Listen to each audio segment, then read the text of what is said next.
begin just by saying that since this coalition, the Canadian Global Campaign for Education, was formed in 2004, I have been waiting on an annual basis for the entire enterprise to collapse. And so one of my great pleasures this year is to be able to say we've made our half-decade anniversary.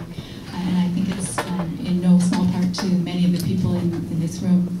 I'm going to be talking today not so much wearing my academic hat. You can go and read those boring journal articles if you'd like. But I like to use this activity we do every year as an opportunity to really do a kind of a temperature check on Canadian aid. Where is Canadian aid going? What's happening? And I have esteemed colleagues from CIDA here in the room who can fill in some of the gaps for us, and I think in my knowledge, of course, there are many gaps. I also like to use it as an opportunity to do a little bit of a temperature check on the Canadian Global Campaign for Education, to look back at what our goals were and to ask the question, are we moving in the right direction, and where have we perhaps not done so well as we might do? Just push down. Beautiful. So the questions we're going to look at today: how has Canada performed on Education for All goals? What might recent changes in policy direction, I'm thinking here particularly of CIDA, but also of the government as a whole, mean for future performance? And then where are the issues and the avenues that might need our attention? I think the first thing I like to say is that we have to congratulate Canada on a success story here. Since 1999, the amount of aid to education that we deliver has more than doubled, and the amount we deliver to basic education has more than tripled. When I was doing my PhD far back in the dark ages in the early 1990s, Canada gave almost nothing to basic needs, either in health or in education. And so I think it's important to remember that this is quite a revolution for the way we do international aid, and it's an important contribution regardless of the limitations I'm about to raise.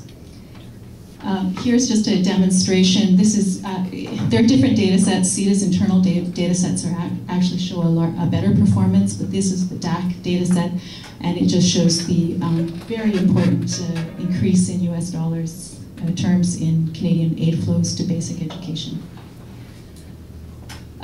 The problem, of course, or one of the problems I should rather say, and perhaps one of the problems is that this is the problem we always first come to, is the gap in funding.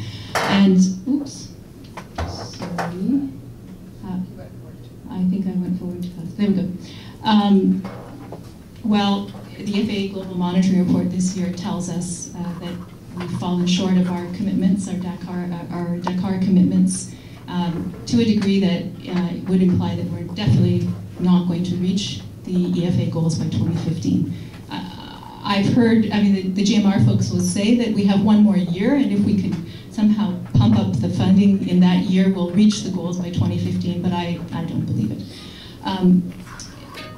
One of the problems is that the aid to basic education overall has reached a plateau, and I think that probably is the case now for Canada. So we are looking at a situation in which we won't see more money, and well, as our Minister for International Cooperation said a few days ago, we have to do more with less. We have to do better with the little that we are doing.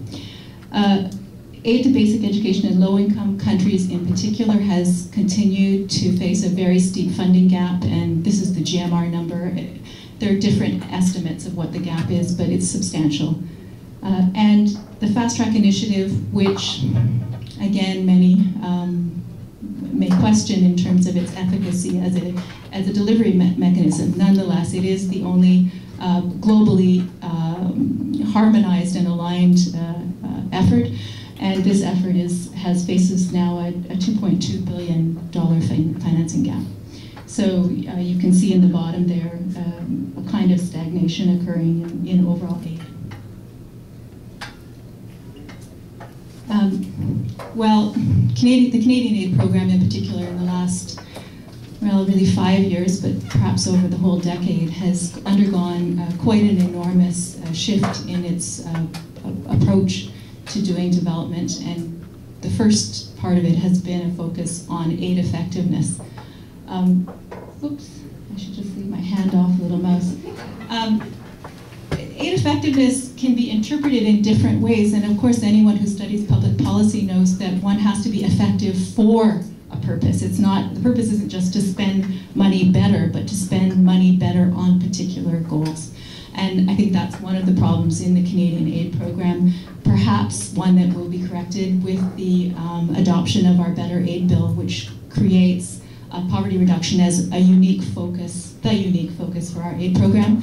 But historically, Canadian aid and almost all bilateral aid has been very, very heavily influenced by other kinds of agendas, commercial agendas, political agendas, geostrategic ones. In our aid program, the aid effectiveness agenda initially pushed very hard for the programs, especially in education, to be organized in sector-wide approaches. Sector-wide approaches have the effect of creating aligned programs, and so I think they're very positive in education.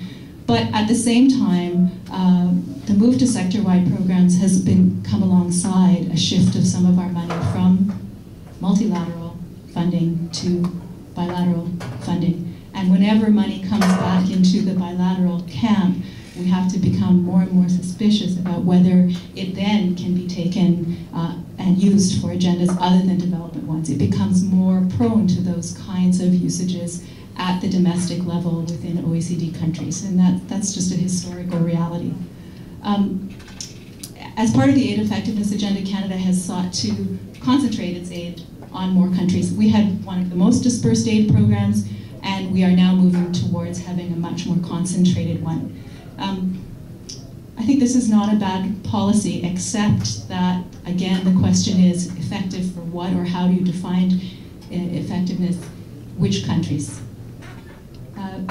We are much more heavily concentrated in a much smaller number of sectors, and that's of course been the great advantage for education, which has risen to the top of this sectoral concentration. And I think unabashedly great news is that we finally decided to completely untie our aid, not just a little bit, but the entire volume of our aid untied, including food aid, which, remember, Canada had heavily tied to Canadian grains until very, very recently. Now, the other thing that has been pushing our aid program is a change in strategic agenda, or a changing foreign policy agenda. The use of aid to bolster other kinds of foreign policy agendas, as I've said, isn't new.